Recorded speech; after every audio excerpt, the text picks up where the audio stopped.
Hey family, welcome back to Table Talk. Christmas is around the corner, it's here already, and honestly, this season brings out something tender in all of us. There's something about December that makes the heart softer, the hair lighter, everybody is in good spirits, and people are more open to kindness. So, today we're talking about putting smiles on people's faces this Christmas, putting the big smiles on people's faces this Christmas. Not big, dramatic things, but the small, thoughtful acts that actually matter. Christmas can be chaotic.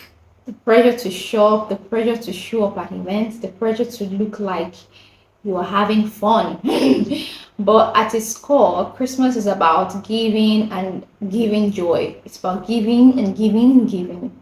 But here's the good news, you don't need a heavy bank account to be a blessing to someone. Sometimes the smallest acts carry the biggest weight.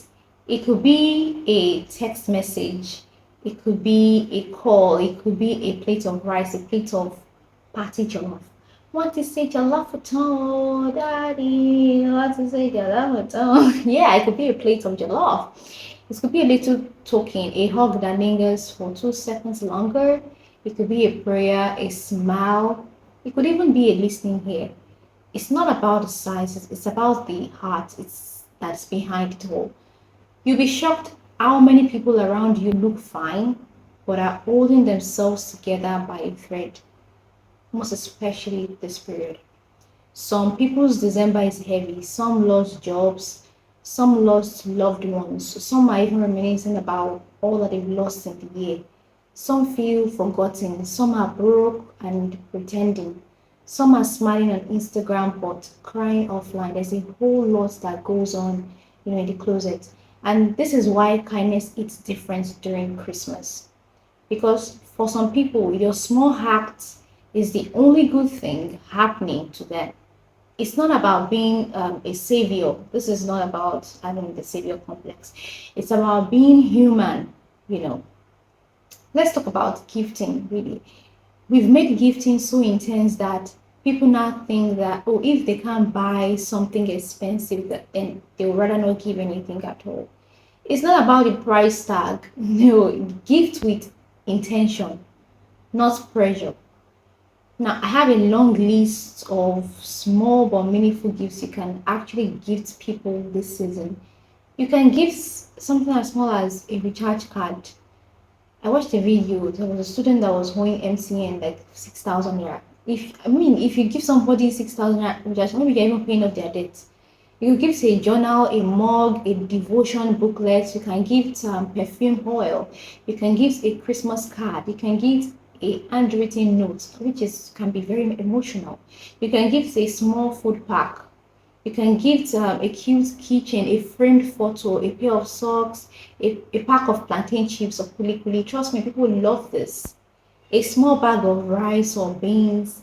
You could give a candle, a scented candle, you know, even transport money. You could give somebody transport money. You could give them money, even if it's not transport money. It doesn't have to be big, it doesn't have to be impactful. People don't remember what you bought them, but they always remember how you made them feel. How did that handwritten note make you feel?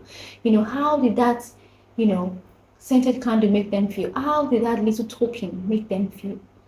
It's all about the feeling. Let me also say this. Some people don't need things. They need you. They need your presence. They need your laughter. They need your gist, your company.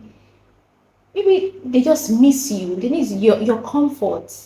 This Christmas, visit someone you haven't seen in a long time.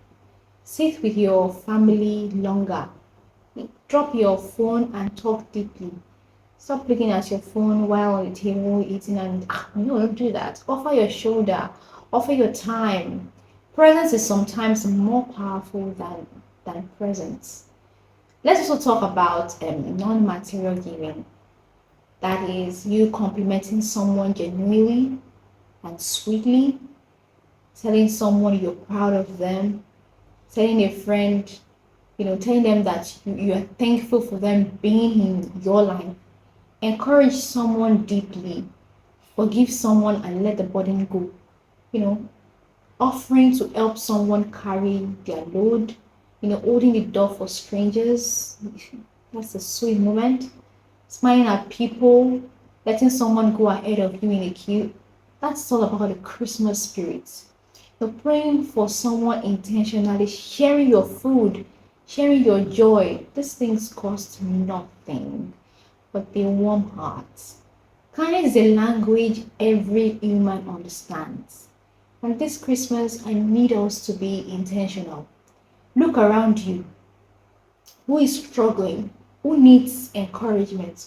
Who is always giving but never receiving? I know you know them around you.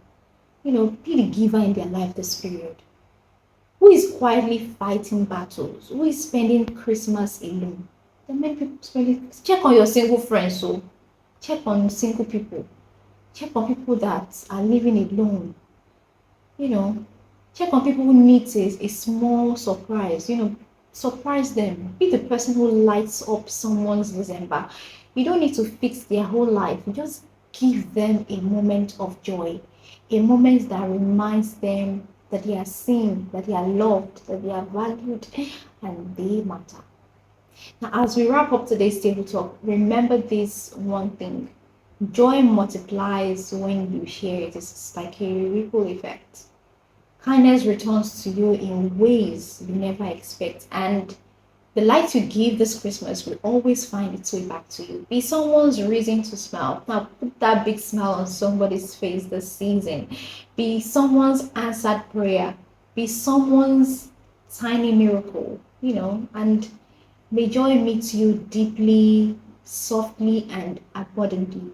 May love even find you deeply, softly, and even more abundantly this Christmas season. It's all about love, anyways. So, thank you for joining today's table talk. Now, go out there. I know it's like a week to Christmas or some days to Christmas. So, go out there and spread joy intentionally.